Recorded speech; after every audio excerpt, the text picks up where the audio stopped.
Hey, welcome back out. I thought I would do a live stream today, and I thought I would do it on one of my favorite books. Uh, I don't know if you guys have seen this book, but this is truly one of my favorite books. And I think this book was the book that started it all for me. I had been looking for thoughts on classical Chinese medicine for a long time, and it was really hard to find. And one of my teachers, they had explained it to me that, there's a lot of translations out there on Taoism and Neo-Confucianism. And, there was this period of time, I think Neo-Confucianism came in around 1200 AD, and that's where we start seeing Taoism, Buddhism, and Confucianism starting to see those three thoughts, those three philosophies starting to engage with each other, starting to accept each other, and starting to become more of a one unit. And Wang Fangyi, who wrote this book, he's Neo-Confucianist, and he actually lived during the fall of the Qing dynasty. So he passed away in 1937, and so his life spanned this period, this very tumultuous, this very traumatic period where the last of the Chinese empires fell. And by the time he passed, we see that Mao and communism is on the rise, and a lot of what he grew up in would be lost during this time frame. And but for me, classical Chinese thought has been really important because it's so fundamental to the medicine. And this was the first translation that I read that really hit me from a Taoist perspective, this really non-judgmental perspective. And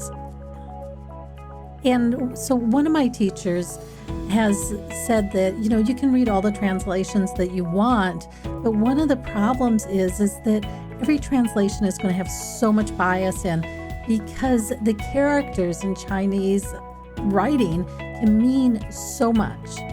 And so what makes it really tough is most of the time the bias is from a very Western perspective. And in the West, we are very linear thinkers. We were taught that from when we started in school, how we could put papers together. It all had to be this very linear process of thinking. One thing follows the other. And there was also a level of black and white to it, where there was right and wrong, and where you could identify right and wrong. So that was very different from some of the Taoist perspectives. And so I was reading all these translations, and nothing was working for me, because it really couldn't give me the flavor of what they were trying to accomplish in the medicine. So for me, it was very frustrating. I spent a lot of time searching and trying out different things, and Zen Buddhism is very, very similar, they say, to Taoism. And yet that didn't work for me. I think one of the things that I didn't like about Buddhism in general was the concept of suffering. It's a concept that we see in Catholicism also. And it wasn't a concept that resonated really well with me. And then I don't even know how I found this book, but I did. And I thought, what the heck? Let me try that. One more translation, who cares? And I read this translation, and this was done by Johann Hosen and Jonas Akers. And I'm not positive that I pronounce their name really well. But this was one of the most beautiful translations I've ever read. I couldn't put this book down, and I read it from front to back. And all I knew after I read this translation was, wow, I wish that I could have known Wang Fengyi. I mean, this guy just sounds amazing. So what I do every once in a while, because it's always about trying to keep your own balance, trying to find your own personal peace in the world. And sometimes that's not the easiest thing to do. So what I do every so often is I just take that book and I open it up, and whatever chapter I open to, I figure that's the chapter I needed that day. So I did this the other day, and the chapter that I opened up was the first chapter. And so now that chapter is about resenting people. So I wanted to share this with you because I really think that it was really pretty. It's really pretty fundamental to our own personal health. And I'll tell you why in a minute. This is a quote from the very start of the chapter. He says, "Resenting people is the sea of bitterness. The more you resent people, the more unwell you will be in your heart. If the result is not disease, then it is beckoning misfortune. If this is not the sea of bitterness, what is it then?" In Chinese medicine, there is this fundamental belief that the whole body works as a unified whole. So our emotions, our feelings, our actions are not separate from our physical body. So because I have a lot of cancer in my family, there's a lot of breast cancer, there's prostate cancer, there's a lot of cancer in my family, and I ended up being intimately involved with people with cancer. And so that kind of energetics, it had a tendency to bring in women who have been going through things like breast cancer into the clinic. So one of the things that became very, very clear to me as I watched cancer in my own family and I watched cancer in my patients, that resenting people creates disease in your heart. And so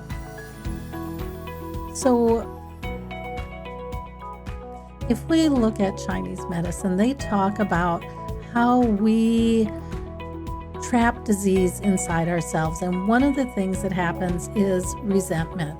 And I think this chapter came to me at a really good time because some things had happened and, avoiding resenting people sometimes is really hard. It's not like the easiest thing to do. And there was something that had happened. There was a person that I was not fond of anyways. And, they were doing things that I just was part of the reason why I didn't really like them that much. And so it was creating resentment in me. And, one of the things as I was reading through his chapter, he was talking about how people handle resentment. One of the things he says also is a lowly person having faults resents other people. So first he was talking about a noble person without virtue. He resents his own cultivation. And so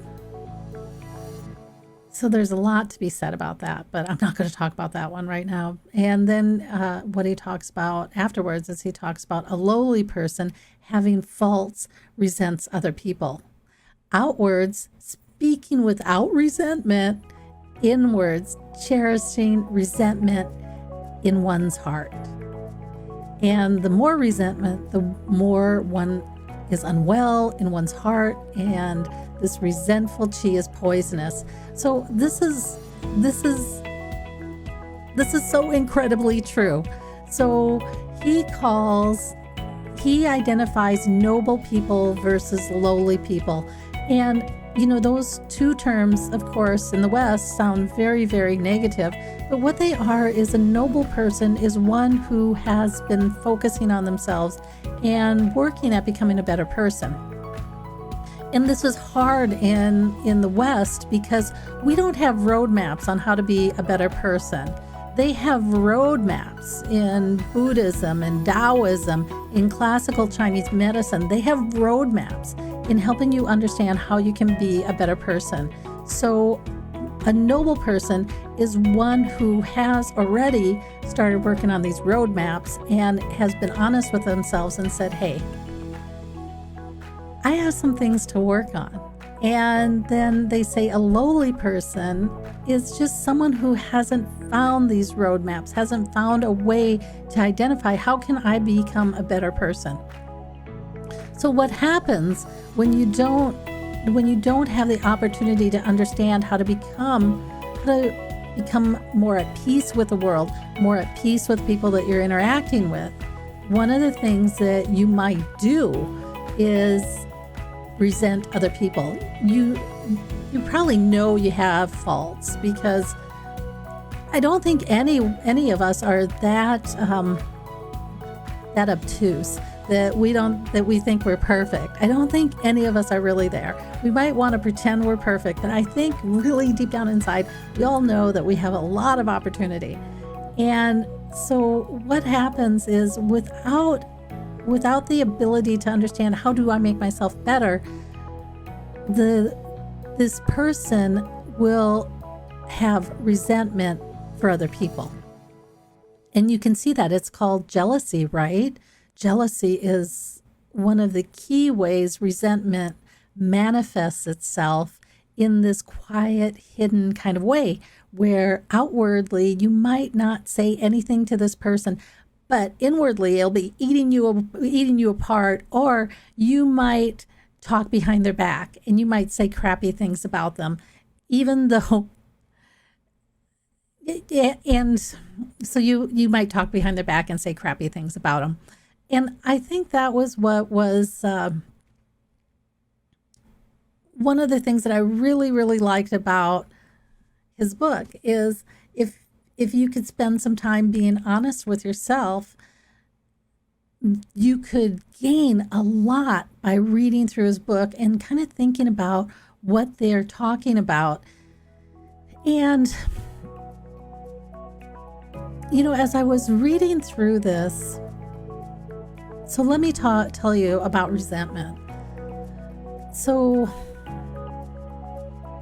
he says that resentful chi is poisonous, and truly, in classical Chinese medicine, it is. It has a tendency to manifest in the liver channel. And if you look at disease in Chinese medicine, I'm doing a segment right now on the acupuncture clock in Chinese medicine that kind of talks about how energy flows through the body. And part of this process in the acupuncture clock is how disease would flow through the body. Well, the last organ is the liver channel. So when it gets to the liver channel, it's kind of deep. It's become pretty entrenched in your psyche, in your energy, in your physical body. And you can see that in a number of ways. There's going to be certain people who are really judgmental or really controlling, or have difficulty being flexible, and that's where the liver channel is. Now, there's another part of this is just this incredible resentment or anger or frustration, and that's the liver channel too. The thing is in the West, there's a lot of that, right? I was just cruising through the YouTube. Shouldn't be out there anyways, right? Because social media can be a real negative death trap. But I was amazed at some of the videos out there and just how negative and caustic they were. So many people feeling so incredibly invalidated that the best they could do was to harm someone verbally online without their knowledge. And so that is part of what Wang Fengyi is talking about here is, they might not show this resentment outwardly. They will try to find a safe place to show this resentment. And, I can tell you, so, okay, this person, they had pissed me off again. And I was doing that. I was talking behind their back, and I'm like, oh, crap, I'm doing this again. And the problem with doing that again is that Wang Fengyi is right.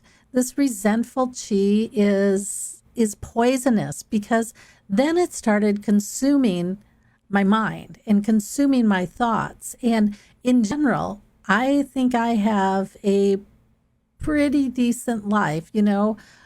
I'm not super, my life is not about having things or, having the most of everything or being the best. My life is about being around people I like to be around, engaging with people that I like to engage with. It's about, finding myself more and more on a daily basis. And, hopefully at the end of this life, I can say, hey, I became a better person. I became like Wang Fengyi. And I could see the beauty in being human. And the beauty in being human is that we do make mistakes, and that we do carry a heavy load of our own self, our own decisions on how we're going to interact with the world.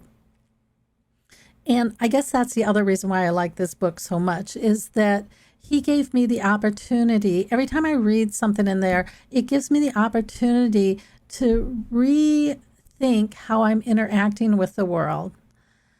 So anyways, resentful qi, it's poisonous. It really sits in a very deep layer in the body. It sits in the liver. And you can see this a lot in the West. And, how would it show up? Liver qi, one of the things that can happen from a primary channel perspective is headaches. Those migraines are liver perspective, or there's a lot of PTSD that is trapped in the liver. And part of why that is trapped in liver is because there's also this perspective in traditional Chinese medicine of the liver from a channel perspective being the general. So this is how we go out to protect our body. And that's really what it does, right? Because the liver is about detoxing the body. And at least that's one of its functions, is to help detox the body. And when that fails, then we really have a lot of horrible diseases. So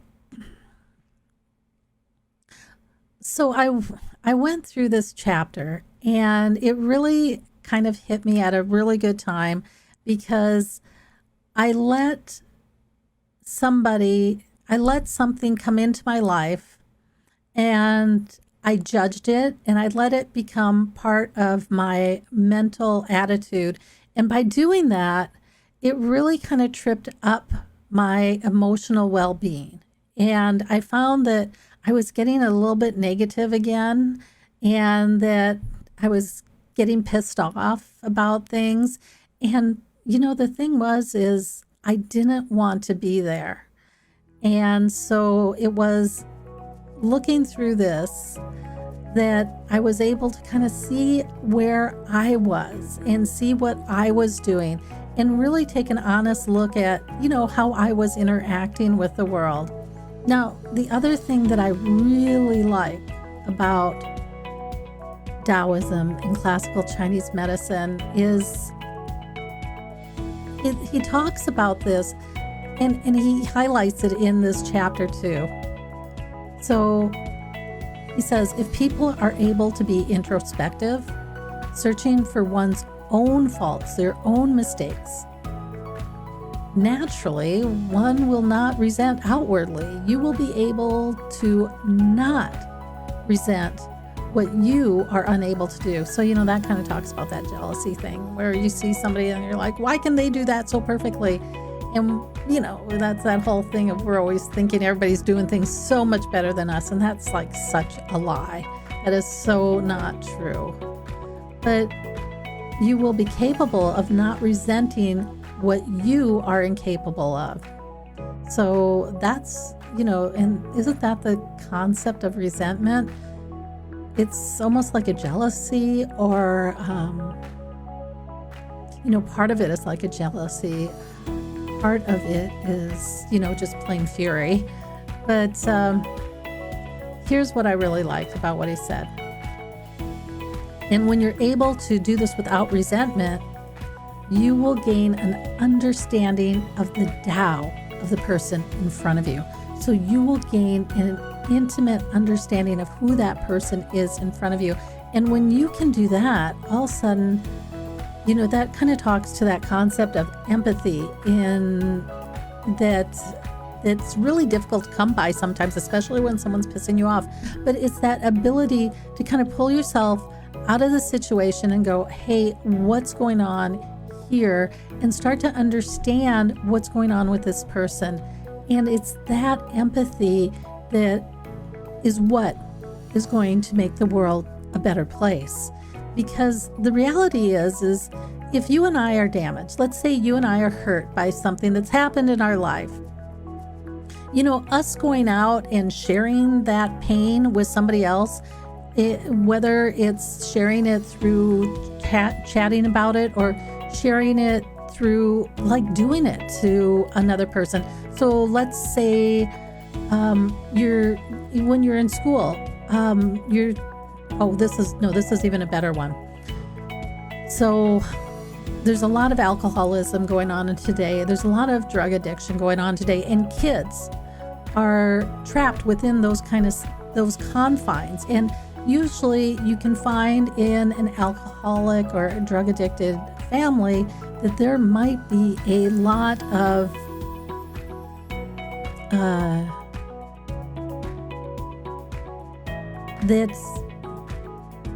that negotiation is through power.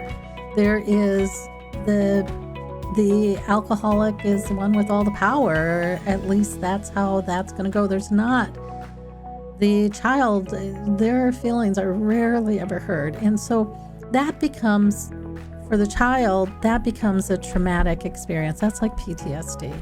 And what can happen with PTSD is one of the ways that we as humans process trauma when we're overwhelmed is we do the trauma to another person in order to, this is kind of tragic, but this is how our mind works, but in order to justify the experience.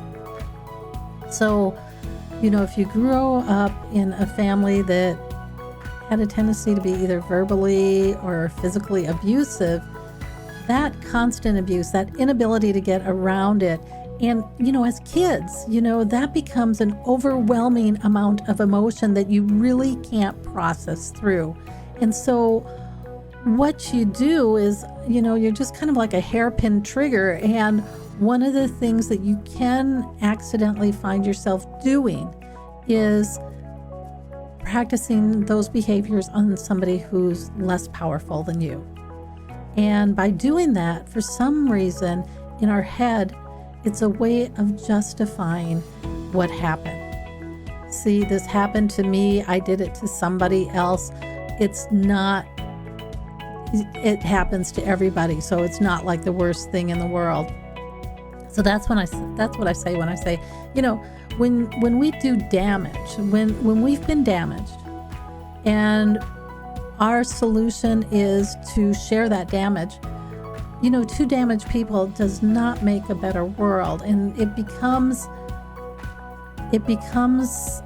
our responsibility to really kind of look inside ourselves and kind of try and figure out, do we want to keep on carrying this load? Is this what we want to drag around with us forever? And I think for me, a long time ago, I said, I don't want to carry this load. I don't want to drag this around forever. And so I spent all this time hunting for Taoism. And oh my gosh, I tried so many things. I researched so many different religions, so many different beliefs, so many different philosophies. And this philosophy of Taoism, why I really ended up liking it, is that it helped me understand how severe something was inside of me, and it helped me understand a pathway out of it so that I could become a better person. And it did this without judging me as we're prone to do here in the West. It's really hard to fix yourself when everybody's labeling something that you're doing as either good or bad, because if it's bad, you're like, oh, I think I gotta hide that. I don't want anybody to see that I'm doing something bad. This is about understanding that, what, we all have both sides in us, and how are we going to work with this? There's parts of us that are really good, there's parts of us that need work on. And so understanding, one of the ways that you can start to identify when something's there that you might need to work on is when you're jealous, when you're resenting somebody. And and to think about that, because that is the sea of bitterness. And it's the sea of bitterness because it will create disease in your body. If it doesn't create disease, it will start attracting negativity to yourself. There's this belief of energetics in classical Chinese medicine that whatever you're going to put out is what's going to come back to you. And you know what? I am totally believing that now. I went through a really rough period of just a really rough period, and it was like 4 years, and then right after that, the pandemic hit. So it was a really rough period, and I just had to put so much effort into changing the energetics. The clinic that I had before all of this happened and the clinic that was there by the time COVID hit was two different clinics. And I didn't like the clinic that was there when COVID hit. And then it just got worse with COVID because, that was super stressful for all of us. And especially for those of us who were trying to keep a business afloat. So again, shout out to all my clients that are with me right now. You guys rock. And I love walking this path with you as we're all trying to become a better person. So that was the clinic that I had before all of this happened, with the 6 years of trauma. And by the end of 4 years, it was a totally different clinic. It wasn't filled with all of us trying to just become better people. It was not filled with those people. So I can tell you, I spent a ton of time in meditation, in doing internal alchemy with Chinese medicine, with classical Chinese medicine, in working with different Taoist teachers to really help pull me out of this funk and get me back to where I was, before it all changed. So again, Wang Fengyi, he was one of the guys who helped pull me out of this funk. And wow, Johan Hosen, Jonas Akers, thank you for that translation. Wow, this has been one of the best translations I've ever read. So So that was the start of it. That was the start of me being able to look at myself and start going, hey, here's where I can work on something. And it was weird because right around this time is when all the doors started opening up for me. I mean, I had been searching for classical, Taoist classical Chinese medicine for so long. And you just couldn't find it because that medicine really, when the Qing dynasty fell, that medicine fell with it. You know, one of the things that Mao did is he was really intent on saying, hey, no, we're not bringing in all that woo-woo stuff from that classical Chinese medicine stuff. No, we are going to cut that down to just the primary channels, and all the rest of it, nah, it's not scientific enough. So when the Qing dynasty fell, a lot of this thought fell. I mean, all the Taoist temples were closed. All the temples were closed. I mean, this whole culture of 2,000 years was suddenly put under a microscope, and they were throwing it away. So, you know, I really appreciate the people who have been able to bring remnants of that forward, because it's been so helpful for me and my own personal growth. So, okay, so this has gone on for a long time, and you guys probably have some things to do. So I want to thank you for being out there, and hopefully this can help you. And if you're looking for some different ideas on, you know, how to think about your life and stuff, I would really recommend this book by Wang Fengyi. I just found him to be super amazing and just super, super helpful for my own practice as a Chinese medical provider, and for my own practice of, you know, hey, seeing the stick in my eye.